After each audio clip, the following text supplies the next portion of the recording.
topics and opinions expressed in the following show are solely those of the hosts and their guests and not those of W4CY Radio, its employees, or affiliates. We make no recommendations or endorsements for radio show programs, services, or products mentioned on air or on our web. No liability, explicit or implied, shall be extended to W4CY Radio or its employees or affiliates. Any questions or comments should be directed to those show hosts. Thank you for choosing W4CY Radio.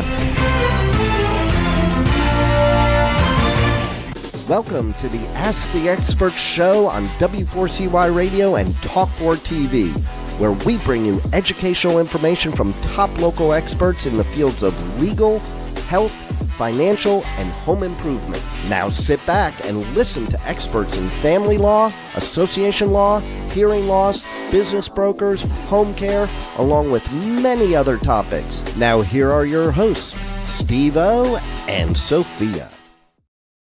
Hey, good morning, Tampa. Welcome to another Ask the Expert show for the last, I can't believe it, 16 years.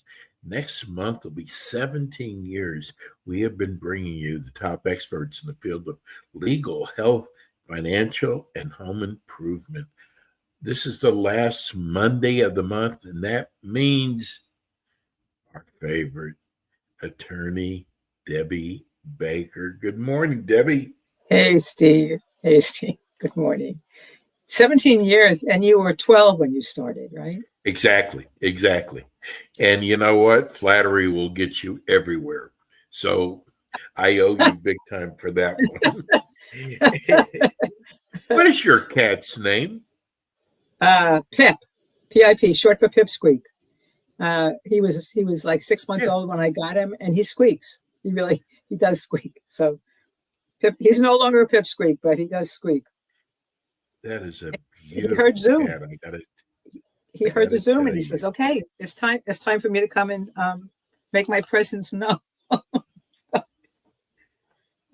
Debbie, your story is so amazing, and I don't know if you've looked at your numbers lately, but your audience is starting to grow.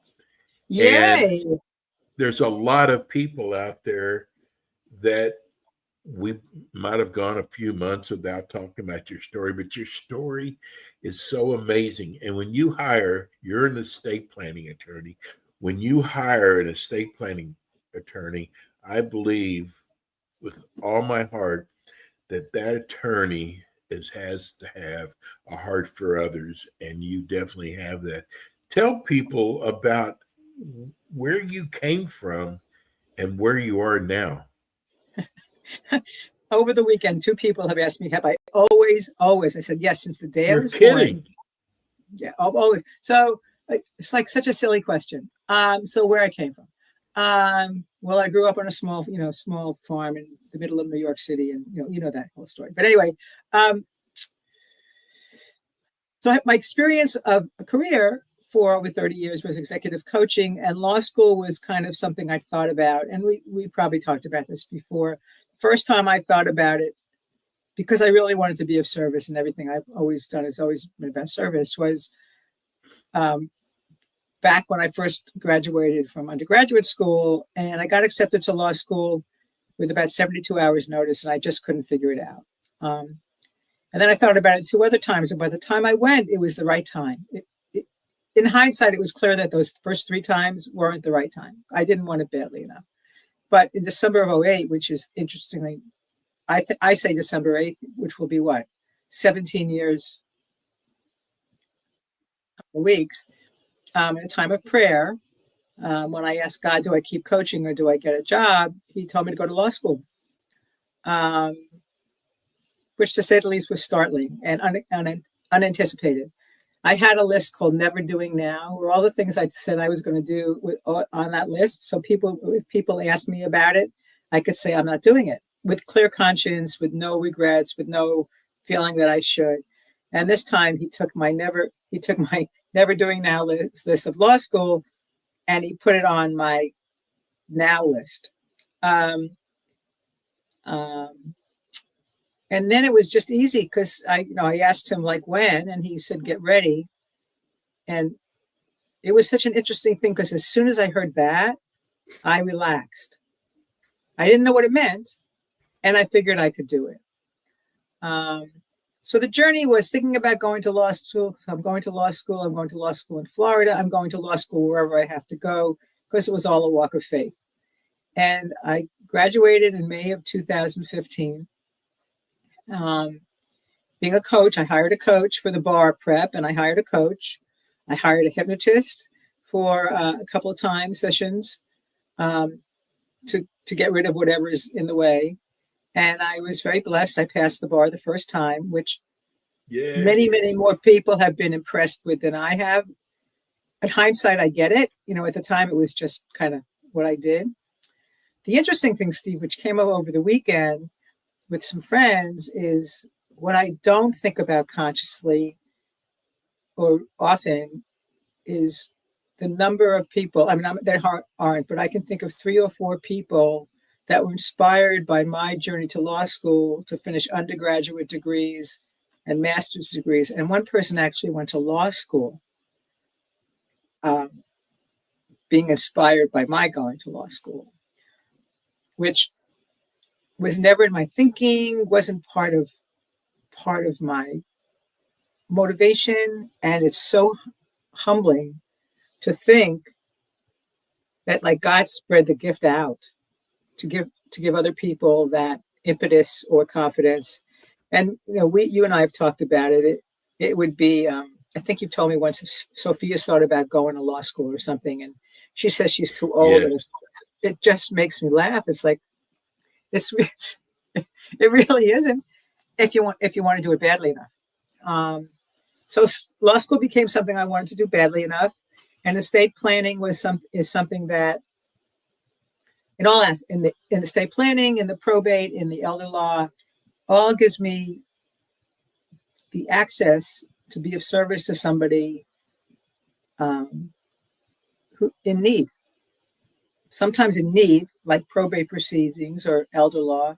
Sometimes just in awareness that it's time I put my estate plan in place, because somebody might die suddenly and I need to have something in place. But it's all about the service. So that's my story, and it's been. Well, I bring glorious. that up, Debbie, because there's so many people out there that will tell themselves, I want to do this, but I'm too late in life. And I just want people to know that you did it and that it's never too late. It's not too late. Yeah. No. Thank you. I think it's amazing what you have done. And you are so perfect for estate planning.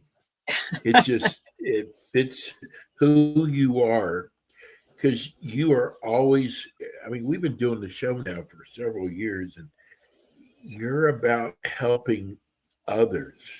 You'll even say things like, if you just have a question, call me up, and you're such a people person, and being a life coach, I bet has really helped you in your practice. It does. It does. It gives me, I remember to be compassionate. Actually, I am very compassionate, but there are times when I need to, step in and I need to voice the idea. I think I've told you, when somebody dies, the last thing you should need to do is call an attorney. So even if your loved one had some kind of plan and you want to call the attorney to ask if there's something to do, if there's anything you need to do now, hopefully it's a plan where the attorney can say, call me in 90 days. Just go grieve. Just go grieve, take care of the family, whatever it is, and call me in 90 days. Right now, there is nothing for you to do. And rarely, even without a plan, there's nothing you have to do right away. And if you've got a plan, it's just breathe for the next 90 days. Call me in 90 days and we'll talk about what you need. So I love being able to tell people that. Debbie, one of the things I think about is people who are holding off getting a plan. And I think they don't realize how expensive, especially long-term care is now. There's so many things to plan about, and people, I can see by the text that we get, people put it off and put it off. And one of the things I want to do with this show is wake people up to stop waiting and Yeah. doing something now. And just because it says estate planning doesn't mean you've got to be a multimillionaire to have a plan. No. No. If you have $500 in the bank account, you should have, if nothing else, you should have it beneficiary designated. So somebody, and people don't do that, or they think because they own it jointly that, of course, that's easy. And then they don't consider what happens if the joint owners die together and what happens to it. And there's no reason they should. I mean, there's people do their plan often because somebody in their world has died and now they see the mess that they're in. They'll do it because somebody's sick and they realize they don't have, right now I have potential clients. The wife has her husband's healthcare directive, but she doesn't have a power of attorney for him. So she can't do anything financially. I mean, she can't sell their house if need be, or do Medicaid planning if need be without a power of attorney, and she wasn't aware of that. He is potentially going to be diagnosed with Alzheimer's, which is not the end of the world as long as he does his documents while he's still got capacity. So people do it when they're in a crisis, which is not the time to do it. And then you meet the people who say, I've been avoiding this for years and I have you around to it and I'm going to call and we're going to do it. They've told me they don't think they can afford it. One of the things I love about working for myself is I can always make the money work. We can always figure something out about fees. And yeah, and then people occasionally will come and say, well, I have a plan, but I did it when my children were 2 and 3, and now they're 22 and 23. Do I need a new plan? And the answer is probably they think they need it because they named guardians for their children originally, which is now irrelevant. But they need it because they might have grandchildren and they haven't made any anticipatory measures. Or people who don't have children who think, well, I'm leaving my brother my house in the will. And I said, well, that's great, but he'll have to go through probate. Oh, I never thought about that. Or I'm going to deed it to him. I said, well, what happens if he dies before you and he's got no children? You're still in a probate situation and you won't be here, but why would you have anybody you love have to spend money to get done what you want to get done? So, like I said, I'm always open for a conversation. And it doesn't matter, I'm only licensed in Florida, so I can't give you legal advice for anywhere else. And I can give you guidance. What questions do you ask? What do you have to know? I might be able to find you a referral. And in Florida, would I like to work with everybody who calls me? Sure. But if they find somebody else that they're more comfortable with, God bless them. Just go get it done.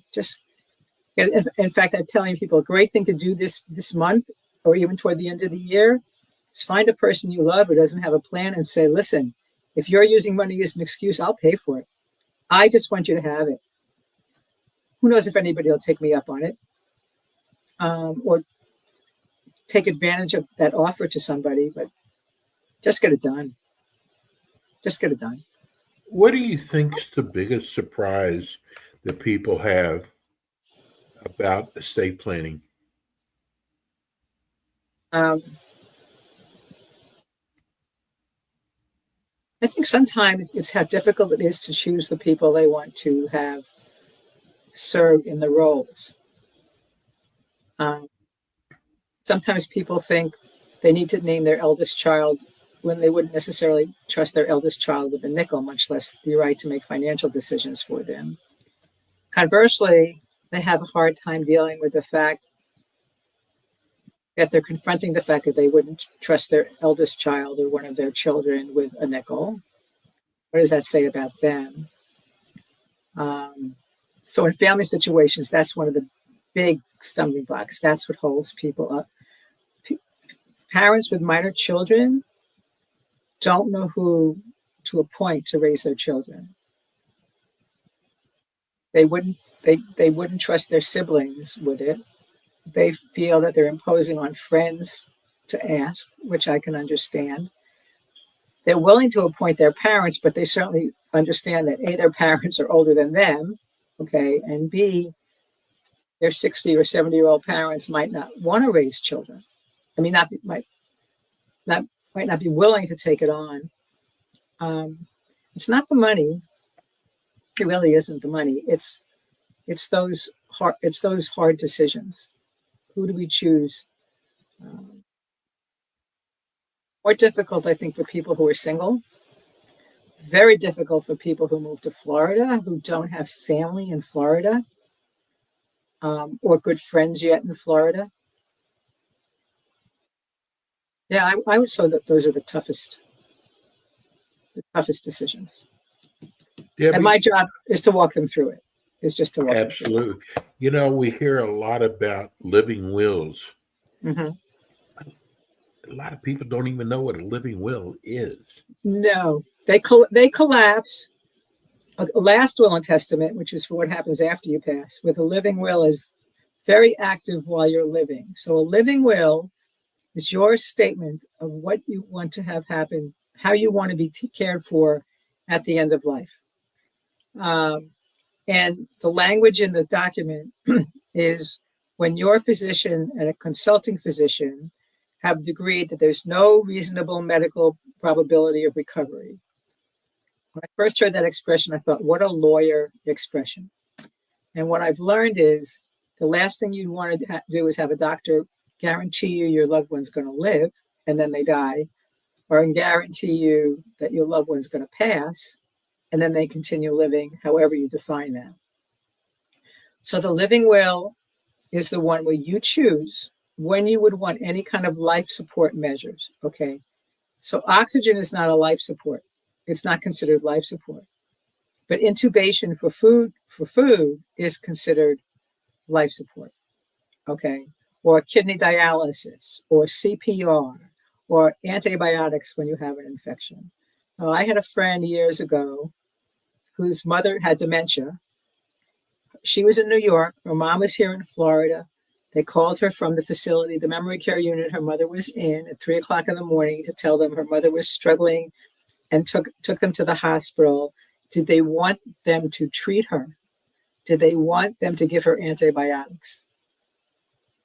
She didn't have time to think and say no. And there probably wasn't a living will that had that on there, no antibiotics. And so her mother lived for another year. And I think it was the biggest regret her daughter had. So you give Sophia the right to say, if the doctors say this, and I have an end stage condition, which is like end stage kidney failure, let's say, or a terminal condition, you've got stage 4 cancer and chemotherapy is not going to work, or you have a persistent vegetative state, that they are to remove all life support, and you get to check no CPR or yes CPR, no antibiotics or yes antibiotics. And your healthcare surrogate who's going to implement this can hold this up to the doctors and the family and say, this is what Steve wants. And this is what we're going to do. And then the doctor can't say, but we can do this. I understand you can do this. You can get rid of his pneumonia, but you're not making him better. You're not going to take him off the breathing. You're not going to take him off oxygen. He's not going to be able to breathe on his own. We're not doing this. A wonderful book for anybody who likes to read about this is called Medicine in the 11th Hour by Sarita, Suriti, Puri, Puri. It's all about palliative care. And she came to palliative care as her specialty because she saw all the people who came to her emergency room who hadn't told anybody anything, and the family argued. And she watched this poor patient being kept alive because one person said, no, it's time to let her go. And the other person said, no, we're going to keep her alive. So it's your right to say, keep me alive, but at least tell somebody you want that. So that's the living will, which is only good while you're still living. And your last will is what you need afterwards. And people confuse them all the time. We just got a question in. What is a durable power of attorney? Okay. And what are some of the key things that people should know about that?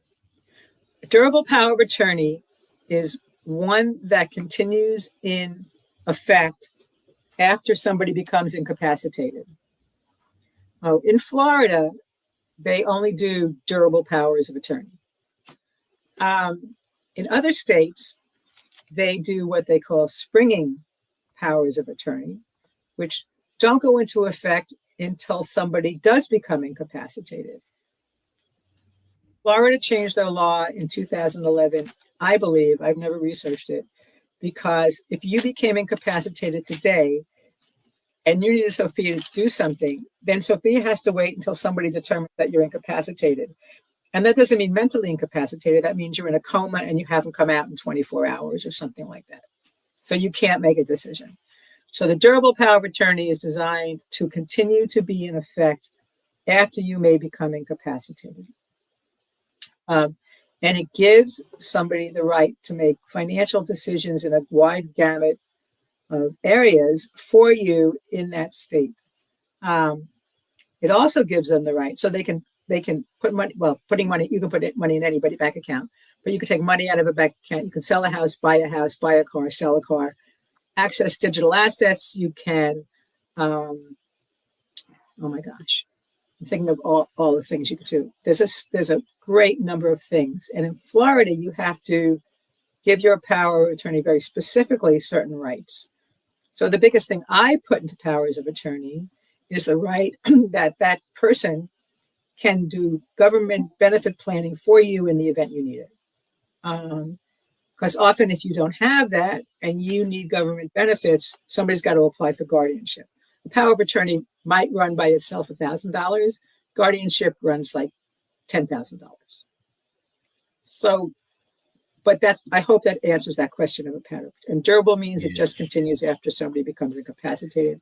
And Rebel is telling us again, our time is up, and she's really annoying. First of all, I want to wish you and your family a very blessed Thanksgiving. I think that we are blessed to have you as our expert in estate planning, because we have an older audience and it's very important. And I guess we'll see you next month. December 29th. This month is going by so fast. I just want to tell you, we love you. You're the best. Thank you. And we'll see you next month. Yeah. Say you and Sophia have a great time. Rebel. Tell people how they can reach you. 813-586-1332 is my phone number. And it's Deb Baker, 2 B's in the middle, at London, like the city, londonbakerlaw.com. And the website is londonbakerlaw.com. And like I said, if you have a question, by all means, reach out to me. I'll be happy to answer your question to the best of my ability. And if I don't have an answer, I'll do my best to find you one. So everybody have a blessed week and a good Thanksgiving. You are the best. We'll see you next month. Thank you, Debbie. Week. God bless. That's attorney Debbie Baker. Folks, if you need an estate planning attorney in Florida, she is without a doubt the best. She's been with us for several years. We're gonna go to break. We'll be right back with more Ask the Experts. Thanks for tuning in today to the Ask the Experts show on W4CY Radio and Talk4 TV. Tune in next week and every week to hear more from our experts on personal injury, insurance, air condition repairs, estate planning, Medicare, and many other topics in the areas of legal, health, financial, and home improvement. See you next week.